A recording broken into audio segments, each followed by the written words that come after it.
Assalamualaikum warahmatullahi wabarakatuh. Perkenalkan, nama saya Pipi Nofesa Fitri. Saya dari Prodi Manajemen UNU Kalbar.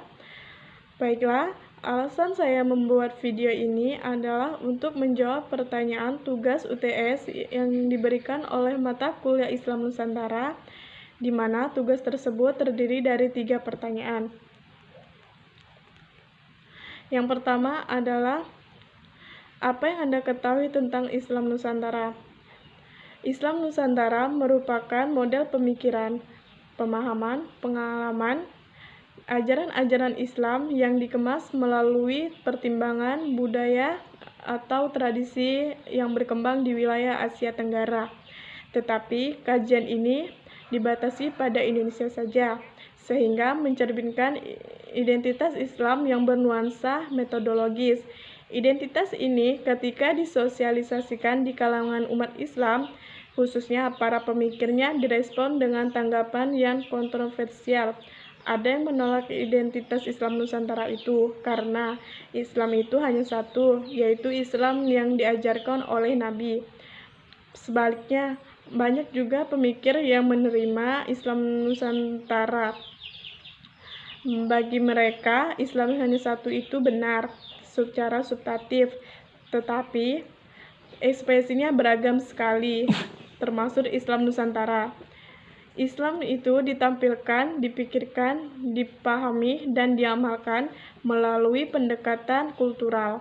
Hasilnya melahirkan metode-model pemikiran, pemahaman, dan pengalaman ajaran-ajaran Islam yang ramah, moderat, inklusif, toleransi, cinta damai, harmonis, dan menghargai keberagaman.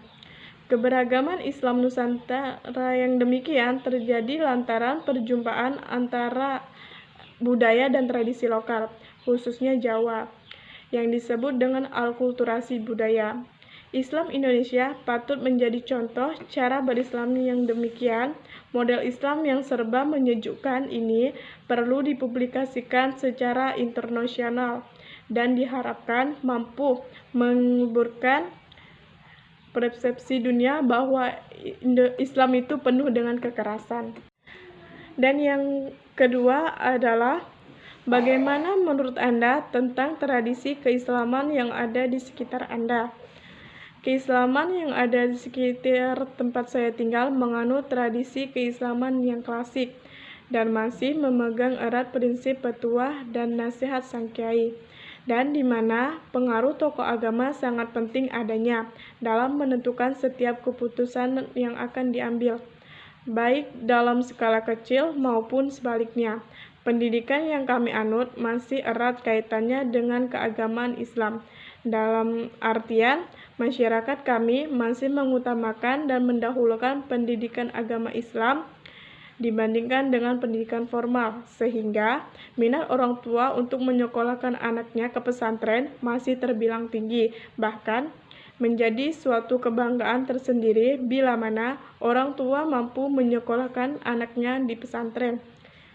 Berkaca pada munculnya Islam yang kami anut, datang dari kalangan pesantren, maka tidak salah jikalau keislaman yang ada di sekeliling kami masih bernafaskan ulama dan pesantren, sehingga saat ini suasana itu masih terasa sangat nyaman dan sejuk.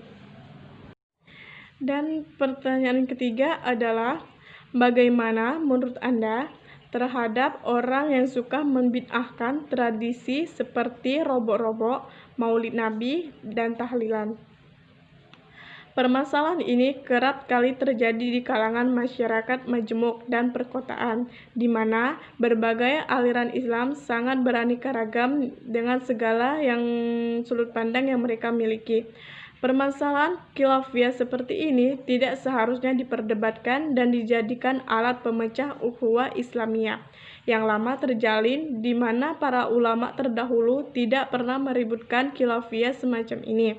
Akan tetapi, mereka selalu saling menghormati dan saling menghargai dengan pilihan yang tradisi mereka yang anut masing-masing. Dengan cara membid'ahkan maulid Nabi, robok-robok, dan tahlilan, merupakan bentuk ekspektasi kerisahan yang keliru dan harus dibenahi, dikarenakan tradisi tersebut bukan tidak memiliki dalil yang menguatkan, melainkan memiliki acuan dalil yang konkret. Semakin kita mempermasalahkan khilafiyah, semakin sempit pula ukhuwah Islamiyah yang akan terjalin. Setidaknya, jawaban saya ini mewakili potret keislamiah Indonesia yang saat ini sangat miris dan memperhatikan, di mana semua kubu mengklaim dirinya yang benar dan yang paling benar. Tugas kita sebagai mahasiswa hendaklah bersikap wajar dan tidak terpengaruh dengan keadaan dan bertindak dengan sebagai kaum terpelajar dengan berlandaskan kajian-kajian ilmiah yang ada. Baiklah, sekian yang bisa saya berikan. Kurang lebihnya saya mohon maaf. Wallahul muwaffiq ila aqwamit thoriq. Wassalamualaikum warahmatullahi wabarakatuh.